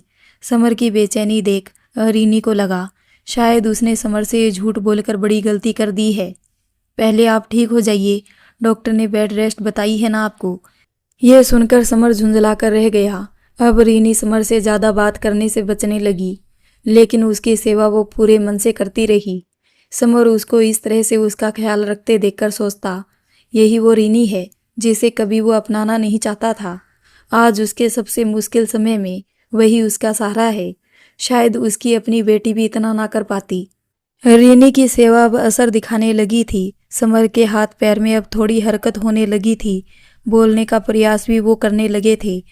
रीनी के दादाजी समर का काम काज संभालते थे। रीनी उसमें भी उनकी सहायता करती थी। समर के बीमार होने का फायदा अन्य व्यापारी उठाना चाहते थे, लेकिन दादाजी और रीनी के कारण वो संभव नहीं हो पाता था। तन्ने की भी परीक्षाएं नज़दीक थी, इसलिए वो घर की परेशानियों से उसे दूरी रखती थी। रीनी कपड़े तह कर अपनी अलमारी में रख रही थी, तभी उसका मोबाइल बज उठा। रीनी ने देखा फोन विवान का था। उसने कॉल उठाया। हेलो विवान। हेलो रीनी, कैसी हो? मैं ठीक हूँ, लेकिन तुम्हारी चिंता है। तुम कब वापस आ रही हो? कैसी बातें कर रहे हो विवान? मैं कैसे आ सकती हूँ? मुझ पर सारी जिम्मेदारियां हैं। तुम्हारी एक और जिम्मेदारी भी है, अपने पापा का सपना पूरा करना। विवान की ये बात सुनकर रीनी ने गहरी सांस ली, फिर बोली, देखो विवान, तुम्हें पता है पापा को नॉर्मल हालत में लाना ही इस वक्त मेरा एकमात्र उद्देश्य है। ये सुनकर विवान चुप हो गया। जब रीनी ने देखा कि विवान कुछ प्रतिक्रिया नहीं दे रहा है उसकी बात पर, तो वो बोली, विवान, मैं जानती हूँ तुम्हें मेरी बहुत परवाह है, इसलिए तो तुम्हारे साथ जिंदगी का सफर तय करना चाहती हूँ। लेकिन तुम भी तो देख रहे हो ना कि कुदरत मेरे साथ कोई ना कोई खेल रचती रहती है। मुझे हमेशा समझौते करने पड़ते हैं। जानता हूँ रीनी, तुम फिर भी बहुत स्ट्रांग हो। तुम्हारा काम और रिश्तों के प्रति ईमानदारी ही मेरा दिल छू लेती है। मैं जानता हूँ तुमसे बेहतरीन हम सफ़र मुझे शायद ही मिल पाई। उसकी बात सुनकर रीनी ने मुस्कुराकर कहा, हाँ, लेकिन अभी हमारी प्राथमिकता हमारा करियर है। पहले सेटल तो हो जाए दोनों। विवान बोला, ओ यार, पता है वो तो। विवान कविता के बारे में पूछना चाहता था, लेकिन उसने महसूस किया कि उसकी बातों से रीनी का मूड हल्का फुल्का हो गया है, तो वो फिर से उसे खराब नहीं करना चाहता था। उसने पूछा, ओके, अंकल की हेल्थ में कुछ सुधार है? हाँ, थोड़ी बहुत है। मैं आज से उन्हें थोड़ा थोड़ा करके चलाऊंगी भी। गुड। और अपना भी ख्याल रखना। मेरा ख्याल तुम रखो। रीनी बोली, मैं? वो कैसे? वो भी हंसकर बोला, जैसे रखते हो, मैसेज करके पूछते रहते हो। खाना खा लो रीनी, अब तक सोई क्यों नहीं? लेट नाइट मत जागा करो, ज़्यादा स्ट्रेस मत लिया करो, वगैरह वगैरह।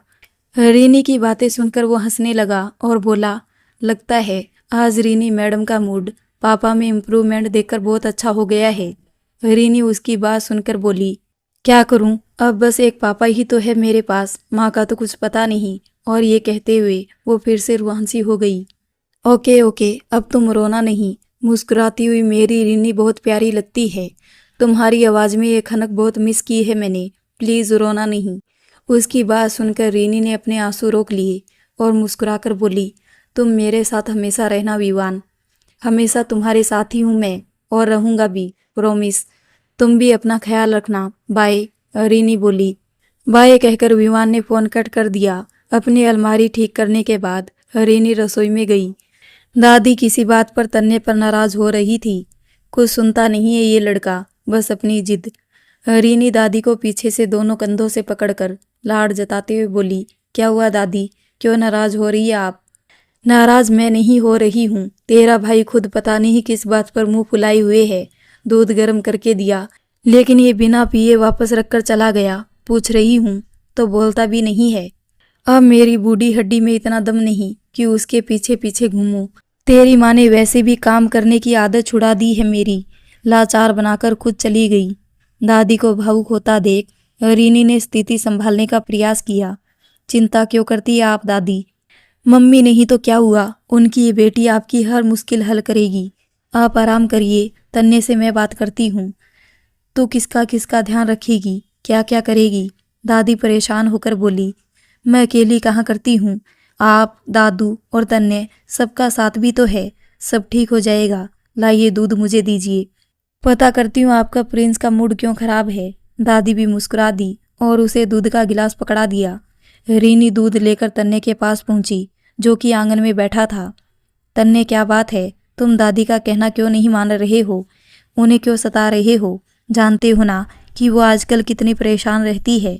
चलो अब ये दूध पी लो। अपना ख्याल खुद रखना सीखो। अब तन्ने ने उसकी तरफ गुस्से से देखा। हाँ, मैं तो अपना भी ख्याल खुद नहीं रख पाता हूँ, किसी काम का नहीं। उसे नाराज देख वो उसके पास बैठ गई और बोली, ऐसा किसने कहा, तुम तो बहुत समझदार हो। तो फिर आप लोग घर की समस्याओं में मेरा साथ क्यों नहीं लेना चाहते? दादू के साथ काम में मैं क्यों नहीं हाथ बटा सकता? आप सब मुझे दूध पीता बच्चा ही क्यों समझते हैं?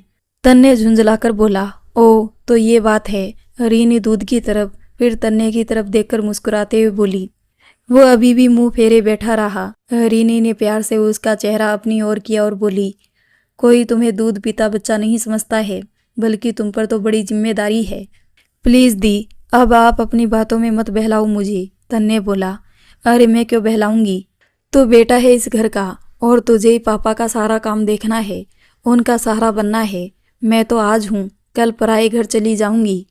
तन्ने अभी मुंह फुलाए था, तब रीनी बोली, देखो तन्ने, तुम्हारी अभी पढ़ाई पूरी नहीं हुई है, तुम्हें उस पर ध्यान देना है। अगर इस समय तुम घर की उलझनों में फंसोगे तो तुम्हारा भविष्य बिगड़ जाएगा।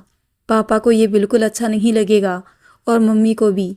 ये कहते हुए वो भावुक होने लगी और उसकी आंखों में आंसू आ गए।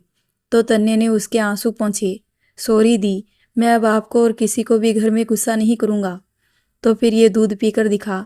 रीनी गिलास आगे बढ़ाते हुए बोली, दी मम्मा कब आएगी, कैसे आएगी, आ तो जाएगी ना, तन्ने ने पूछा। तो रीनी गंभीर होकर बोली, तन्ने, मैं वहाँ गई थी जहाँ एक्सीडेंट हुआ था। सच तो यही है कि कुछ कह नहीं सकते। तुझे भी हिम्मत दिखाकर सच का सामना करते हुए नॉर्मल रहना है। अगर हम कमज़ोर पड़े तो हमारे बड़े भी टूट जाएंगे। नहीं दी, अब मैं अपना परिवार और टूटने नहीं दूंगा। चल अब ये फिनिश कर, मैं पापा को भी थोड़ा चलाने की कोशिश करती हूँ। तुम अपनी पढ़ाई करो जाकर। ओके दी। तन्ने ने दूध का गिलास फौरन गटक लिया और अपने कमरे में चला गया। रीनी कमरे में ही समर को हाथ पकड़कर चलने का प्रयास करने लगी। समर थोड़ा चले, उन्हें बहुत अच्छा लगा। कुछ कदम चलवाकर उसने समर को बैठा दिया और वो चलना चाहते थे तो रीनी बोली, थोड़ा थोड़ा पापा, एकदम से जोर मत दीजिए। समर कुछ कहने का इशारा करने लगे तो रीनी ने उन्हें मोबाइल दिया। समर ने मैसेज करके कहा, मैं भी दुकान जाऊंगा। दुकान? अभी कैसे जा सकते हैं आप, रीनी बोली। समर ने टाइप किया, काम करना है मुझे। हाँ कर लीजिएगा, कोई मना नहीं करेगा, बस कुछ दिन और, फिर हम खुद ले जाएंगे आपको वहाँ, रीनी ने समझाया। समर ने फिर टाइप किया, अच्छा आंगन तक ही ले चलो। रीनी ने कुछ सोचा फिर बोली, अभी के लिए बहुत चल चुके हैं आप, शाम को ले जाऊंगी।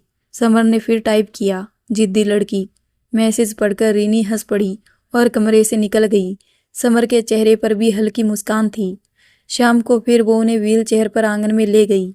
वहाँ उसने उन्हें चलने का अभ्यास करवाया। वो समर को चलवा ही रही थी कि तभी वहाँ पुलिस आ गई। नमस्ते जी, समर वर्मा से मिलना चाहते हैं हम। पुलिस को आया देख रीनी ने समर को वापस व्हील चेयर पर बैठाया और खुद उनसे बात करने दरवाजे पर गई। पापा तो बात नहीं कर पाएंगे, दादाजी भी अभी नहीं है, आप मुझे बताइए। जी, हम कविता वर्मा के बारे में बात करने आए हैं। जी, रीनी की आंखों में चमक आ गई। आइए बैठिए आप लोग। रीनी ने उन्हें आंगन में पड़ी खाट पर बैठने को कहा। नहीं, हम बैठेंगे नहीं, हम सिर्फ ये कहने आए हैं कि हमें अभी तक आपकी माता जी की बॉडी नहीं मिली है। बहुत तलाशने के बाद अब हमें कुछ उम्मीद नज़र नहीं आ रही है। हमें लगता है ये केस क्लोज कर देना चाहिए। उनकी बात सुनकर रीनी का चेहरा उतर गया कि हमें अब तक आपकी माता जी की बॉडी नहीं मिली है। बहुत तलाशने के बाद अब हमें कुछ उम्मीद नज़र नहीं आ रही है। हमें लगता है ये केस क्लोज कर देना चाहिए। उनकी बात सुनकर रीनी का चेहरा उतर गया। वो जोर से बोल पड़ी, क्या, कैसी बातें कर रहे हैं आप लोग। फिर उसे याद आया कि समर वहीं है और सब सुन रहे हैं। वो पुलिस से दबी जुबान में बोली, कैसी बातें कर रहे हैं आप लोग, बॉडी नहीं मिली है मम्मी की, तभी तो होप है कि वो जीवित हो सकती है। देखिए रीनी जी, ये सब दिल को बहलाने वाली बातें हैं, आप समझने का प्रयास कीजिए। इतने खतरनाक एक्सीडेंट में कोई बचता नहीं है। पापा तो बचे हैं ना, रीनी ने तर्क किया। हाँ, वो इसलिए क्योंकि वो तुरंत रेस्क्यू कर लिए गए थे, लेकिन आपकी मम्मी डूब गई है, बॉडी बहकर कहीं और निकल गई होगी, इसलिए हमें नहीं मिली। और फिर उस नदी में मगरमच्छ वगैरह भी होने की खबर मिलती रहती है, तो हो सकता है कि। पुलिस की बात सुनकर रीनी भड़क गई और बोली, इंस्पेक्टर साहब प्लीज़। लेकिन पुलिस की बातें समर ने भी सुन ली थी और वो बुरी तरह से कांप रहे थे। पुलिस ने उनकी हालत देखकर उस वक्त वहां से जाना ही ठीक समझा। हम अभी चलते हैं, आप अपने दादाजी को थाने भेज दीजिएगा कल सुबह। जी, कहकर रीनी समर को संभालने के लिए दौड़ पड़ी। उस समय पुलिस वहां से चली गई और रीनी समर को कमरे में ले जाने के लिए व्हील चेयर को पकड़ने चली। तो समर ने सीधे हाथ से उसे झटक दिया। वो बहुत गुस्से में थे। पापा प्लीज नाराज मत होइए, रीनी बोली तो समर ने उसे फिर गुस्से से देखा और इशारे से उसके साथ जाने से इनकार कर दिया। रीनी दौड़कर दादी को बुलाने गई। उसने उन्हें सारी बात बताई। दादी भी बाहर आई और समर की चेयर पकड़कर कमरे में ले जाने के लिए आगे बढ़ी तो समर ने उन्हें भी चेयर छूने से रोक दिया। ये क्या है समर, क्यों गुस्सा हो रहे हो? वो बेचारी भी क्या करती, तुम्हारी हालत ऐसी थी कि तुमसे सच नहीं बताया जा सकता था। दादी ने समझाने का प्रयास किया। रीनी वहीं जमीन पर घुटने के बल उनके नज़दीक बैठ गई और भरे गले से बोली, पापा मुझसे मेरे जन्मदाता एक एक करके छूट गए हैं, सिर्फ आप ही तो बचे हैं, कहीं आपको भी ना खो दूं, इस डर से झूठ बोल दिया। समर शांत हो गए लेकिन कुछ प्रतिक्रिया ना देकर गंभीर बने बैठे रहे। तब रीनी ने मोबाइल देते हुए कहा, प्लीज़ पापा कुछ तो कहिए। वो फिर भी कठोर बने रहे। तब रीनी फिर बोली, प्लीज़ पापा मुझे माफ़ कर दीजिए। लेकिन समर सिर्फ रीनी से ही नहीं, घर के हर सदस्य से नाराज़ थे, क्योंकि सच तो उनसे सबने छुपाया था। जानकी जी ये समझ रही थी। वो भी बेटे के पास जाकर बोली, मैं भी तुमसे इस गलती की माफ़ी मांगती हूँ। ये कहकर उन्होंने उसके आगे दोनों हाथ जोड़ दिए, जो देख समर से रहा नहीं गया। उसने एक हाथ से उनके जुड़े हाथों को अलग कर दिया और उनका हाथ पकड़कर फूट फूट के रोने लगा। रीनी वहीं बैठी उसे ऐसे रोते देख खुद भी रोने लगी। समर ने इशारे से उसे भी नज़दीक आने को कहा। उसने भी अपने पिता की गोद में सिर रख दिया और तीनों कुछ देर ऐसे ही रोते रहे। थोड़ी देर बाद जब उनका मन हल्का हुआ तो समर ने इशारे से रीनी से अपना मोबाइल मांगा। उसने उन्हें मोबाइल दे दिया। समर ने टाइप किया, तुम लोग निराश मत हो, मुझे विश्वास है कविता हमें छोड़कर कहीं नहीं गई है, वो वापस ज़रूर आएगी। रीनी ने उसके मैसेज को बोलकर पढ़ा। दादी और रीनी दोनों उसका विश्वास देखकर खुश हो गई। तब तक वहां दादाजी और तन्ने भी आ पहुंचे थे। समर की बात सुनकर उन दोनों के मन में भी आशा जाग उठी। दादाजी बोले, समर ठीक कह रहा है, हमें निराश होकर नहीं बैठना चाहिए, हमें बहू की तलाश अपने स्तर पर भी करनी चाहिए। हम जहाँ तक भी होगा वहाँ तक जाएंगे उसे तलाशने। तभी तन्ने अचानक चहक कर बोला, दीदी एक आइडिया है। कैसा आइडिया? रीनी ने पूछा। अरे ये तो मुझे पहले क्यों नहीं सूझा, तन्ने बोला। अब बता भी ना कि खुद से ही बातें करता रहेगा। रीनी उतावली होकर बोली, सोशल मीडिया, हमने इसका सहारा क्यों नहीं लिया? तन्ने बोला, हाँ मम्मी की फ़ोटो हर जगह अपलोड कर देते हैं, शायद कोई सहायता करे। रीनी सोचते हुए बोली। समर, दादा, दादी सबको तन्ने की सलाह जच गई। रीनी कविता की गुमशुदगी की पोस्ट तैयार करने लगी, लेकिन तभी उसे पुलिस की कही बात याद आई जो उसने दादाजी को बताई। दादू, लेकिन पुलिस तो कह रही थी कि इतने भयानक एक्सीडेंट से कोई नहीं बच सकता। पुलिस को कहने दो, अगर ऐसा भी है तब भी बॉडी लाकर दिखाते। उनके लिए ये बस एक केस है, लेकिन हमारे लिए तो ऐसा नहीं है ना, दादाजी ने कहा। सही कह रहे हैं आप, रीनी बोली। तभी दादी बोली, लेकिन कहीं वो केस बंद ना कर दे। उनकी चिंता मत करो, मैं कल थाने जाकर बात करके आऊँगा। दादाजी की बात सुनकर सबके चेहरे पर राहत भरी मुस्कान आई। रीनी ने इसके बाद सोशल मीडिया पर गुमशुदगी की पोस्ट डाल दी। दादाजी ने अपने भाइयों के लड़कों के साथ उस नदी के आसपास जाना शुरू किया। सभी जोर शोर से कविता की तलाश में लग गए अपने अपने तरीके से। नदी के किनारे एक कम बसा हुआ सा इलाका था। कुछ 8-10 झोपड़ियों के सिवाय कुछ नहीं था।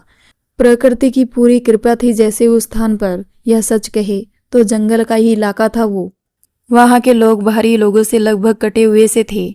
वही एक आदमी नदी के किनारे अपनी नाव को ठोक पीट कर ठीक कर रहा था। तभी उसकी पत्नी संतोषी वहाँ आई। जी सुनो, वो मेहरिया का घाव फिर से रीस रहा है। जरा होश में आई, फिर से बेहोश हो गई वो आदमी जिसका नाम मनोहर था। उसने उसकी बात सुनते ही काम रोक दिया। का कह रही हो? हम तो अच्छे से मरहम पट्टी करके आए थे, तुम ठीक से ध्यान नहीं रखी हो का? वो तो कब से बेहोशे पड़ी है, हम तो बीच बीच में दवाई लगा देते हैं। छोड़ो ये सब, चलो हमारे साथ, संतोषी ने मनोहर को कहा। अच्छा चलो, कहते हुए मनोहर अपना सामान वहीं रखकर संतोषी के साथ चल पड़ा। छोटी सी झोपड़ी थी, लेकिन संतों ने पूरी स्वच्छता रखी हुई थी। अंदर एक खाट पड़ी थी जिस पर वो महिला अचेत पड़ी थी। उसके शरीर में कई जगह चोट के निशान पड़े हुए थे। पानी में बेचारी की खाल भी नरम पड़ गई है। जरा समय लगी पर कोनो बात नहीं, ठीक हो जाएगा घाव सब। मनोहर घाव पर लेप लगाते हुए बोली। लेकिन ये कितने दिन से पड़ी है ऐसे, होश में आती ही फिर थोड़ी देर में बेहोश हुई जात है। कोनो शहरी डॉक्टर को बुला लो, संतोषी बोली। अरे संतो तू चिंता मत कर, कमजोरी के कारण बेहोशी आ रही होगी। हम वेद जी से जड़ी बूटी पूछकर सब अच्छे से अच्छी दवा दिए हैं, तुम उसको खाना पीना उसके होश में आते ही देती रहो बस, मनोहर उसे समझाते हुए बोला। संतोषी उसकी बात से आश्वस्त हो गई। फिर कुछ सोचते हुए बोली, बेचारी को उसके घर वाले भी तो ढूंढते होंगे, अच्छे घर की लगती है। हाँ वो तो है, पर क्या कर सकते हैं, होश में तो आई, तब तो कुछ पता करे। होश में आवत भी है तो कमजोरी और दर्द के कारण बोल नहीं पावत है, फिर बेहोश हुई जात है। समर के लिए डॉक्टर से रीनी सलाह लेती रहती थी। डॉक्टर बीच बीच में खुद भी चेकअप के लिए आते थे। रीनी की देखभाल और सेवा से अब समर में काफ़ी सुधार आ गया था। वो स्टिक की मदद से चलने फिरने लगे थे। घर वालों ने भी कभी उन्हें मरीज की तरह एक तरफ पड़े रहने नहीं दिया था।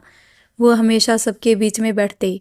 माँ, रीनी और बाकी सभी लोग भी उनसे बातें करते रहते थे, इसलिए धीरे धीरे वो बोलने भी लगे थे।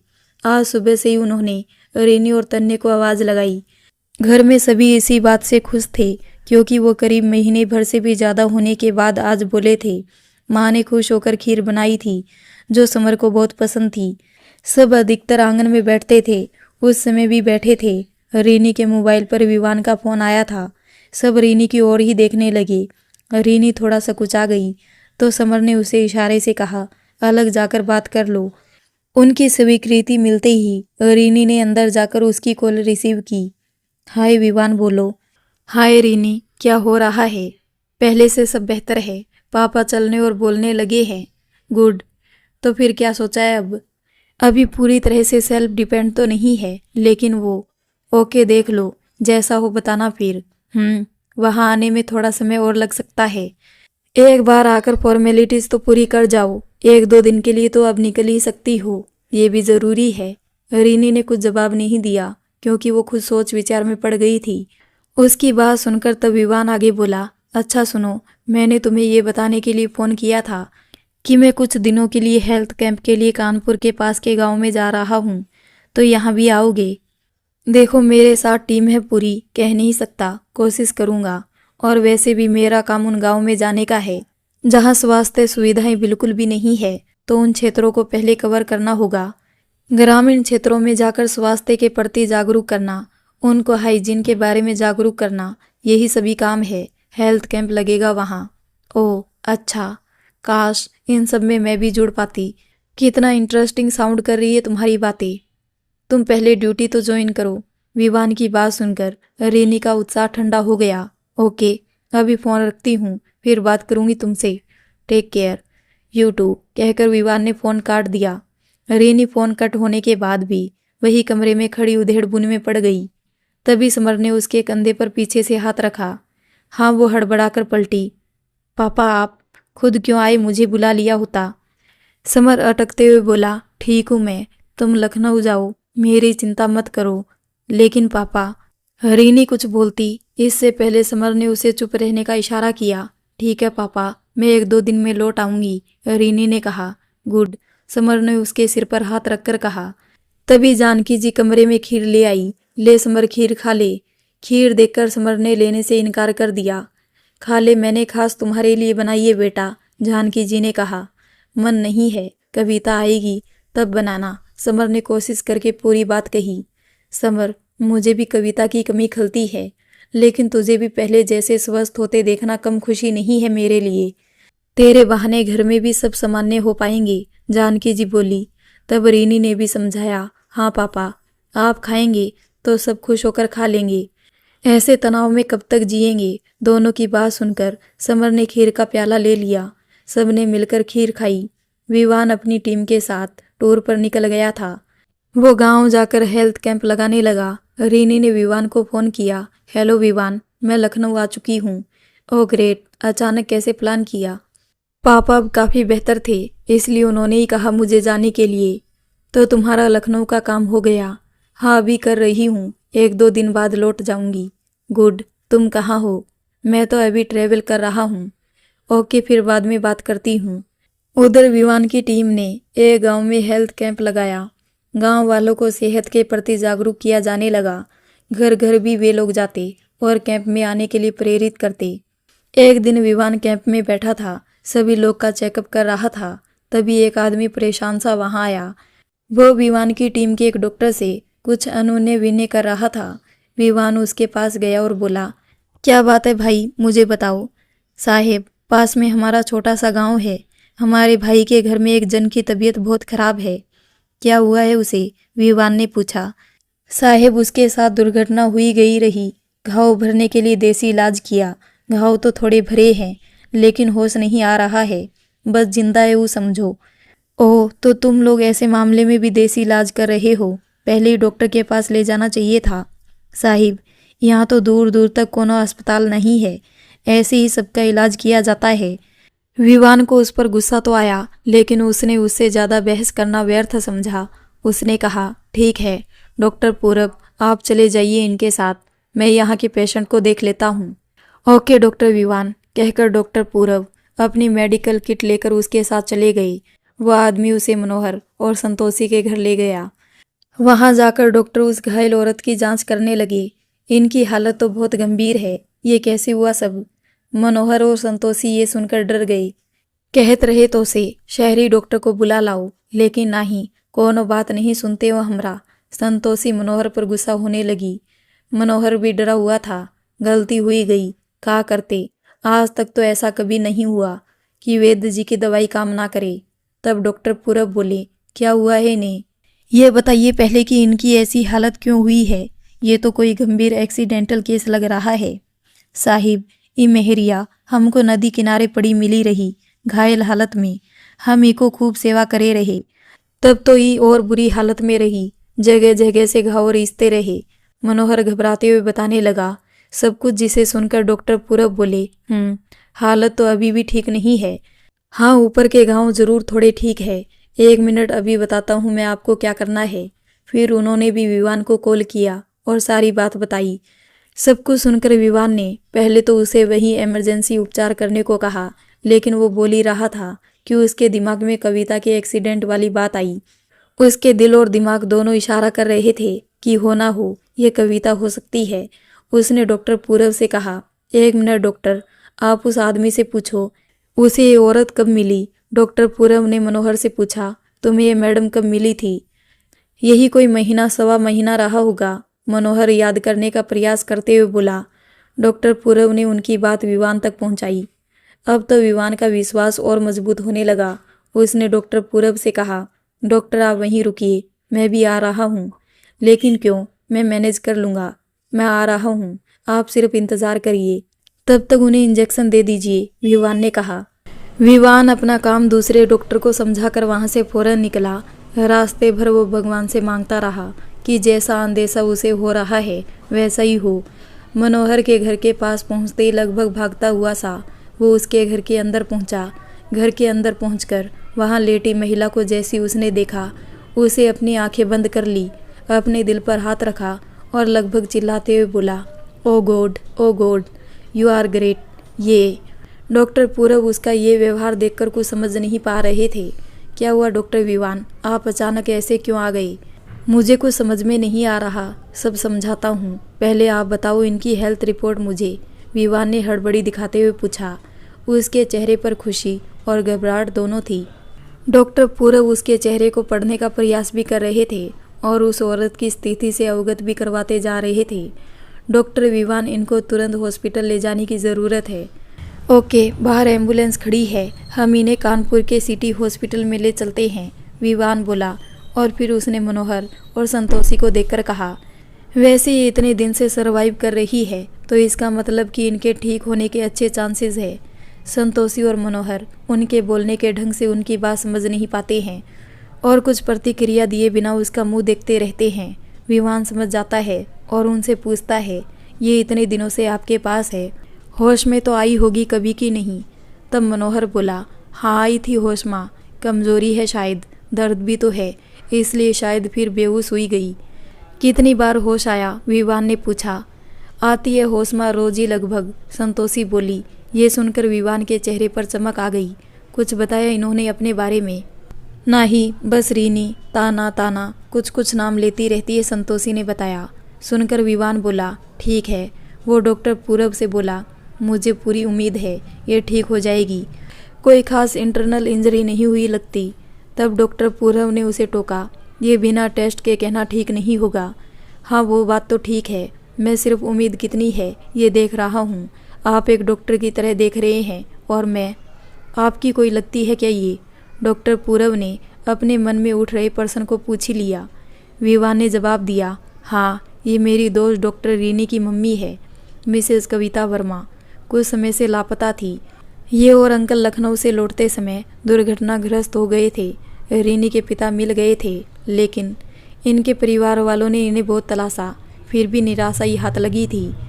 यह सुनकर डॉक्टर पूरब भी रोमांचित हो उठे। फिर तो ये बहुत बड़ा विचित्र संयोग है कि आपको यहाँ आना पड़ा और इस तरह ये आपके सामने है। भगवान भी अपने खास इंसान को जाहिर कराते रहते हैं इस तरह की घटनाओं से। उसकी बात सुनकर विवान मुस्कुरा दिया। तब तक कविता को एम्बुलेंस में पहुंचा दिया गया था। एम्बुलेंस में बैठने के पहले विवान ने मनोहर संतोषी को धन्यवाद दिया। आपने बहुत नेकी का काम किया है, आपका बहुत बहुत आभार। कैसी बातें कर रहे हैं डॉक्टर साहिब, ये तो हर इंसान का फर्ज होता है, दूसरे इंसान की सहायता करना। मनोहर बोला, हाँ आपकी सोच बहुत अच्छी है, लेकिन अब कभी ऐसी परिस्थिति आई तो पहले पुलिस को सूचित कीजिएगा और उनकी सहायता से हॉस्पिटल पहुंच जाइएगा। हो सकता है आपकी नीयत तो अच्छी हो, लेकिन सही इलाज ना मिलने से उनकी जान भी जा सकती थी। हाय दैया, अब ये ऐसी गलती ना ही करेंगे, माफ़ कर दो डॉक्टर साहिब, कहकर संतोषी रोने गिड़गिड़ाने लगी। तो विवान ने उससे कहा, अरे नहीं नहीं, आप परेशान मत होइए, मैं सिर्फ समझा रहा हूँ कि ऐसे तो आप अच्छाई करके भी मुसीबत में पड़ सकते थे। आप तो बहुत अच्छे लोग हैं, आपका मुझ पर हमेशा आभार रहेगा। डॉक्टर साहिब, अगर आप बुरा ना माने तो हमको भी अस्पताल ले चलो, हम दीदी के घर वालों से माफ़ी मांगेंगे, संतोषी बोली। विवान ने कहा, आप बेकार में परेशान मत हो, अगर ज़रूरत पड़ी तो बुलवा लेंगे।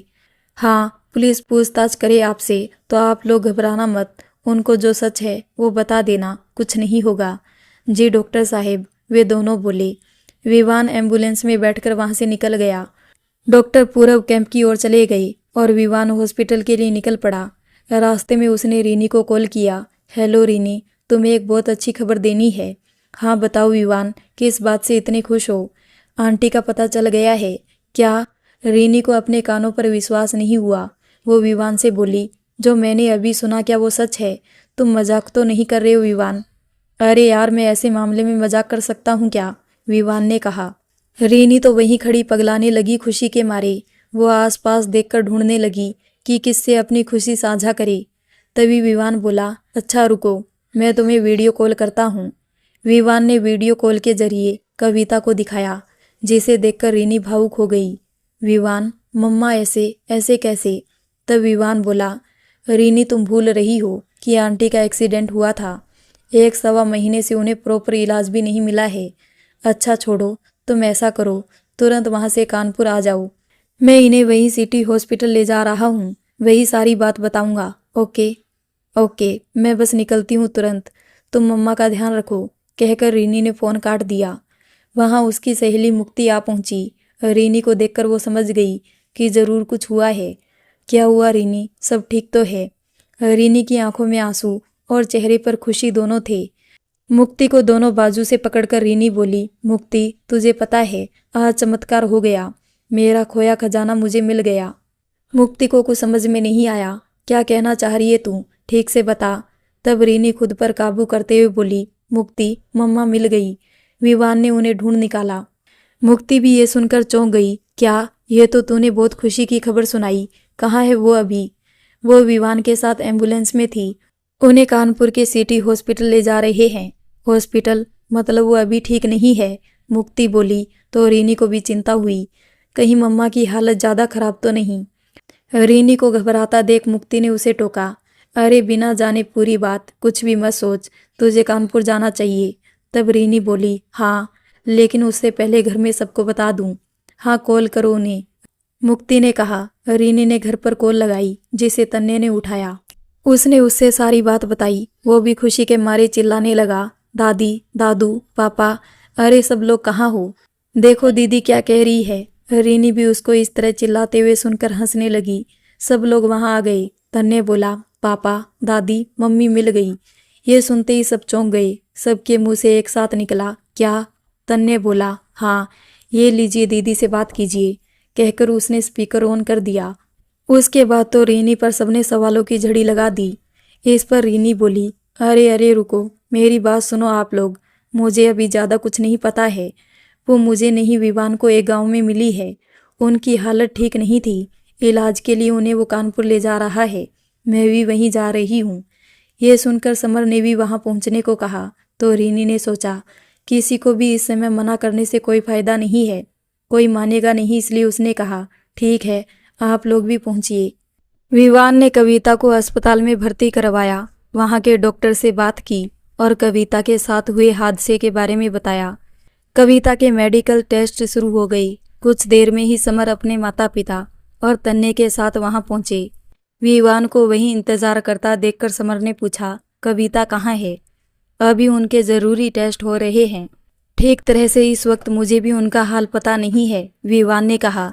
समर के पिताजी बोले, लेकिन बेटा, तुम्हें कविता कहाँ मिली? सब कुछ विस्तार से बताओ। विवान ने उन्हें सारी घटना विस्तार से बताई। सब कुछ सुनकर समर ने कहा, विवान, हम तुम्हारे आभारी हो गए हैं हमेशा के लिए। यह सुनकर विवान ने कहा, आप कैसी बातें कर रहे हैं? ये तो मेरा फर्ज था। मैं क्या, मेरी जगह कोई और भी होता तो यही करता। नहीं बेटा, तुम वाकई हमारे लिए तो भगवान बनकर आए हो, जानकी जी बोली। अगर आपको यही सोचना है तो फिर मैं नहीं, वे दोनों भोले भोले ग्रामीण मनोहर और संतोषी ही आपके लिए भगवान बनकर आए। उन्होंने कविता जी की निस्वार्थ भाव से सेवा की, वरना वो शायद आज हमारे सामने ना होती, विवान ने कहा।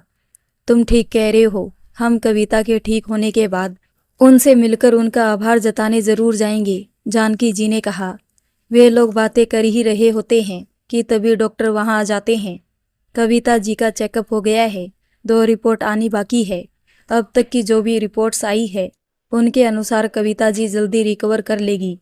आवश्यक दवाइयाँ भी उन्हें दे दी गई है। मुझे लगता है आप लोगों को परेशान होने की कोई ज़रूरत नहीं है। डॉक्टर की बात सुनकर सब बहुत खुश हो जाते हैं। डॉक्टर, आपका बहुत धन्यवाद। क्या हम उनसे मिल सकते हैं? विवान ने पूछा। हाँ हाँ, क्यों नहीं, अभी तो उन पर दवाइयों का असर है, लेकिन वो कभी भी होश में आ सकती है। ये कहकर डॉक्टर चले गए। डॉक्टर के जाने के बाद वे लोग उस कमरे में गए जहाँ कविता भर्ती थी। कमरे में पहुंचते ही कविता को देख उनकी आंखों से खुशी के आंसू बहने लगे। वो आंखें बंद करके लेटी थी। कई जगहों पर चोट लगी थी, उसे इसलिए पट्टी बांधी थी। उसे दवाइयां भी चढ़ाई जा रही थी। इस हाल में उसे देखना समर से बर्दाश्त नहीं हो रहा था। विवान समर की मन स्थिति को समझ रहा था। उसने समर के कंधे को धीरे से दबाया और कहा, अब तो सब ठीक हो रहा है, उन्होंने तो इससे कहीं ज्यादा सहा है। उसकी बात सुनकर समर ने गहरी सांस भरकर कहा, हाँ बेटा, तुम ठीक कह रहे हो, मेरी कविता ने बहुत कुछ सहा है।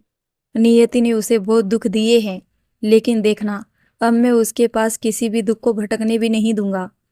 ये कहते हुए वो स्टिक के सहारे कविता के सिरहाने जा पहुंचे और उसके सिर पर हाथ फेरने लगे।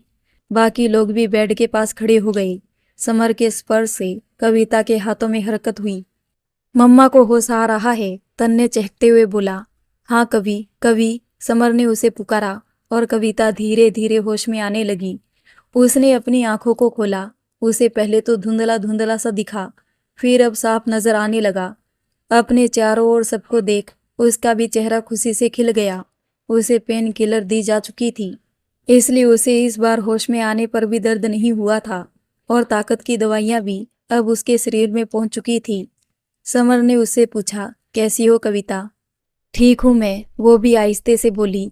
कोई नहीं बहू, तू अभी कमजोर है, घर चल, अच्छे से अच्छा खाना बनाकर तुझे खिलाऊंगी। देखना जल्दी ही तू पहले की तरह तंदुरुस्त हो जाएगी। जानकी जी की बात सुनकर कविता ने मुस्कुराकर सिर हिलाया। तन्ने भी अपनी माँ के हाथ थामकर उसे प्यार करने लगा। मम्मा, अब कभी छोड़कर मत जाना, मैं आपके बिना नहीं रह सकता। उसे रोता देख कविता ने उसके आंसू पोंछे और प्यार से बोली, इतना बड़ा हो गया है फिर भी रोता है, नहीं मम्मा, मैं आपका बच्चा ही हूँ, मुझे नहीं बड़ा बनना, तन ने माँ से लाड में आकर बोला। तभी कविता का ध्यान गया कि वहाँ रीनी नहीं है। उसने पूछा, रीनी कहाँ है? वो भी पहुँचती होगी, विवान ने कहा। तो कविता ने पूछा, विवान यहाँ कैसे? उसकी बात सुनकर पापा जी ने कहा, बेटा, आज तुम विवान की वजह से ही हम सबके बीच में हो। ये कहकर उन्होंने सारी पिछली बातें उसे बताई। सुनकर कविता बोली, इतना कुछ घट गया, इतने दिन बीत गए, सबने कितने कष्ट सहे मेरे बिना, लेकिन आप इन बातों को ध्यान में मत कीजिए। अब सब ठीक है, आप अब जल्दी से अच्छी हो जाइए बस, विवान ने कहा। रीनी हॉस्पिटल पहुंच चुकी थी। वो भी बड़ी बेसब्री से तेज कदमों से चलकर कविता के कमरे में आई। अंदर आकर माँ को देखकर कुछ देर तो भरी आंखों से सिर्फ उसे देखती ही रह गई। कविता ने उसे पुकारा, रीनी मेरी बच्ची। वो दौड़कर माँ के नज़दीक जा पहुंची। मम्मा, ओ मेरी प्यारी मम्मा, मुझे तो यकीन ही नहीं हो रहा है कि ये सच है। दिल डर रहा है कहीं ये सपना ना हो। तभी समर ने उत्साहित होकर कहा, नहीं रीनी, ये सच है, हमारी कविता लौट आई है। समर की बात सुनकर कविता और रीनी दोनों मुस्कुरा दी। कविता उसे प्यार से सहलाने लगी। कुछ देर सब बातें करते रहे। बातों बातों में रीनी ने कहा, अब हमारा परिवार पूरा हो गया है, अब हम कभी जुदा नहीं होंगे। तब समर ने विवान को देखकर कहा, नहीं, अभी पूरा नहीं हुआ है हमारा परिवार, अभी तो किसी का जुड़ना बाकी है हमारे परिवार में। क्यों मैं ठीक कह रहा हूँ ना कवि? कविता ने भी मुख सहमति दी। रीनी और विवान समझ गए थे कि समर क्या कहना चाहते हैं। रीनी शर्मा गई, फिर बात बदलते हुए बोली, दादी दादू, आपने एक बात नोटिस की क्या? यही कि पापा पूरी तरह से साफ बोल रहे हैं। उसकी बात सुनकर समर ने भी अपने अंदर आए परिवर्तन पर ध्यान दिया। हाँ, ये तो सही बात है, समर ने कहा। सदमे से आपकी आवाज़ गई थी। ये भी एक झटका ही है आपके लिए, इसलिए आपकी आवाज़ में ये बदलाव आया है, विवान ने कहा। कुछ दिनों तक कविता का वही इलाज चला। फिर वो सब गांव लौट गए। धीरे धीरे सब नियमित दिनचर्या चलने लगी। रीनी ने भी अपनी ड्यूटी ज्वाइन कर ली थी। बीच बीच में वो गांव आती रहती थी। एक बार जब वो गांव आई हुई थी, तब समर और कविता ने उसे अपने कमरे में बुलाया। रीनी, हम तुमसे कुछ पूछना चाहते हैं। जी पूछिए, तुम विवान को पसंद करती हो ना? ये सुनकर रीनी ने अपनी नज़रें झुका ली। देखो बेटा, हमें तुम्हारी शादी तो करनी ही है, इसलिए जिसे तुम पसंद करती हो उससे ही कर देंगे। हम तो उसी में खुश हैं जिसमें तुम्हारी खुशी हो, समर ने कहा। मम्मी पापा, ये सच है कि मुझे विवान पसंद है, लेकिन ये भी सच है कि पहले मुझे अपने सपने पूरे करने हैं, रीनी ने कहा। सपने? कैसे सपने? कविता ने पूछा। मैं यहाँ गांव में एक अस्पताल खोलना चाहती हूँ, रीनी बोली। लेकिन बेटा, उसमें तो वक्त लगेगा, तब तक कुंवारी तो नहीं बैठा सकते हम, कविता बोली। लेकिन अभी तो मैंने अपने प्रोफेशन की शुरुआत ही की है, थोड़ा टाइम तो दीजिए, रीनी बोली। हमें कोई जल्दी नहीं है बेटा, लेकिन तुम्हारा और विवान का रिश्ता तो तय कर सकते हैं ना, फिर शादी चाहे बाद में करना। उसके घर वालों से मिलकर उनका विचार तुम्हारे बारे में क्या है वो भी तो जान ले हम, कविता ने कहा। रीनी ने उन्हें बताया कि विवान के माता पिता कुछ समय पहले उसके बड़े भाई के साथ रहने लंदन चले गए हैं। विवान विदेश में नहीं बसना चाहता था, वो अपने देश में रहकर काम करना चाहता है। विशेष उसका सपना ग्रामीण इलाकों में चिकित्सा के क्षेत्र में काम करना है। ये जानकर समर बोली, ये तो और भी अच्छा है, तुम्हारा और उसका सपना एक ही है, तुम दोनों आगे चलकर एक अस्पताल खोलो किसी गांव में। जी, रीनी ने ना समझने का अभिनय करते हुए पूछा, जबकि उसकी खुद की भी यही इच्छा थी। विवान और वो दोनों की सोच और सपना एक ही है, इसलिए उन दोनों ने एक दूसरे को हमसफर चुना था। समर ने रीनी को समझाते हुए कहा, देखो बेटा, इस गांव में भी लोगों को इलाज के लिए आज भी शहर में जाना पड़ता है। अगर यहाँ अस्पताल खुलेगा तो इस गांव के ही नहीं, बल्कि आसपास के अन्य गांव के लोगों को भी इतनी दूर शहर नहीं जाना पड़ेगा। वो भी यहाँ आकर सुविधा का लाभ उठा सकेंगे। और ये सब तेरे अकेले के लिए तो मुमकिन नहीं है, साथ तो चाहिए ना। वो साथ विवान से बेहतर किसका हो सकता है? समर की बात सुनकर रीनी इतनी उत्साहित हो गई कि खुशी से उछल पड़ी। ओ पापा, यू आर ग्रेट, आपने तो मेरे दिल की बात कह दी। और समर और कविता एक साथ बोले, क्या मतलब? अपने दिल की बात जुबान पर लाने से रीनी को ऐसा लगा जैसे कि उसकी चोरी पकड़ी गई हो। वो झेंपते हुए बोली, असल में पापा, मैं भी यही चाहती थी, लेकिन इतना सब तो आगे तक का मैंने भी नहीं सोचा था। कविता उसका कान पकड़ते हुए बोली, तो हमें बताने में कुछ जा रहा था तेरा। हमें बताती अपनी इच्छा तो हम क्या नहीं समझते। रीनी दर्द से कहराते हुए बोली, सॉरी मम्मी, सॉरी सॉरी। हम तो खुशी होंगे, तेरे पापा तो तुझे खुद से दूर भेजने के ख्याल से भी डरते हैं। यहाँ काम करोगी तो हमारी आंखों के सामने तो रहोगी तुम। कविता ने रीनी का कान छोड़कर उसे प्यार से देखते हुए कहा, नहीं बेटा, तेरी खुशियाँ और उज्जवल भविष्य के आगे मैं कभी नहीं आऊँगा। तुझे जब भी जीवन में अपने भले के लिए अगर मुझसे दूर भी जाना पड़े तो हिचकिचाना मत। तुम कभी भी चली जाओ, लेकिन रहोगे मेरे दिल के सबसे करीब ही। समर रीनी से बोले तो रीनी भी भावुक होकर उसके सीने से लगकर बोली, पापा, मुझे पता है हमारा तो दिल का रिश्ता है ना। ये सुनकर समर खुश हो गए और आशीर्वाद देकर बोले, हमेशा खुश रहना। फिर कुछ सोचकर बोले, हाँ बेटा, लेकिन विवान की भी इच्छा जान लेना। वो जो कहे और जो उसके माता पिता कहे, हमें उनका भी पक्ष जान लेना चाहिए और उसे मानना चाहिए। डोंट वरी पापा, मैं उसे आपसे मिलवाने आऊँगी, तब आप तसल्ली से बात कीजिएगा, रीनी ने कहा। उसके बाद कुछ समय तक रीनी ने सरकारी अस्पताल में जॉब की। इसी बीच विवान के माता पिता जब भारत आए तब समर ने स्वयं जाकर उनसे बात की। दोनों पक्षों की रजामंदी से रीनी और विवान की सगाई कर दी गई। रीनी ने आगे चलकर विवान के साथ मिलकर गांव में एक अस्पताल खोला, जिसमें समर ने भी उनकी आर्थिक मदद की। आज रीनी और विवान की शादी का दिन भी आ गया। रीनी सज धज कर दुल्हन बनकर तैयार थी। दादाजी, समर और तन्ने उससे मिलने उसके कमरे में आए, जहां कविता और दादी पहले से मौजूद थे। दादू, पापा, तन्ने, आप लोग। हाँ, हम तुम्हें कुछ देने के लिए आए हैं, कहते हुए कुछ कागज दादाजी ने उसके आगे बढ़ा दिए। रीनी ने कागज खोलकर देखा। ये क्या है दादू? मुझे कुछ समझ में नहीं आ रहा। बेटा, ये तुम्हारे दादू की वसीयत है। उन्होंने इसमें लिखा है कि उनके इस घर में तुम्हारा भी तन्ने के बराबर का हिस्सा है, समर ने बताया। रीनी ये सुनकर बोली, लेकिन दादू ये क्यों किया आपने? इसकी क्या ज़रूरत है? ये इसलिए ताकि तेरा इस घर से रिश्ता कभी ना टूटे, दादाजी बोले। दादू, जो रिश्ते ज़मीन जायदाद के बदौलत टिके हो, वो फिर रिश्ते कहाँ है? ये गिफ्ट आपका मेरे और तन्ने के रिश्ते में दरार ला सकता है, रीनी बोली। नहीं दीदी, इसमें मेरी भी मर्जी शामिल है, तन्ने बोला। तो रीनी ने उसे डांट दिया, तू चुप कर, अभी इतना बड़ा नहीं हुआ है कि इन सब बातों में पड़े। रीनी को नाराज होता देख समर ने उसे कहा, बेटा, ये कागज देने का मतलब जायदाद का बंटवारा नहीं है। इसके जरिए तो हम सिर्फ तुम्हें ये कहना चाहते हैं कि तुम सिर्फ इस घर से जा रही हो, इससे तुम्हारा नाता नहीं टूटा है। तुम्हें आगे चलकर दादाजी की इस संपत्ति की देखभाल करनी है, जैसे कि तन्ने को करनी होगी। ये उपहार नहीं है, जिम्मेदारी है। पापा, आपसे तो कोई नहीं जीत सकता। मेरी असली जायदाद तो आप लोग हैं। बस मेरी याद इस घर में बसाए रखना। ये भावुक क्षण देख कविता और दादी भी खुशी के आंसू बहा रही थी। थोड़ी ही देर में विवान बारात लेकर आया। रीनी और विवान की शादी धूमधाम से हुई। रीनी को विदा करते समय समर ने विवान से कहा, अपने दिल का टुकड़ा तुम्हें दे रहा हूँ, इसे हमेशा अपने दिल में जगह देना।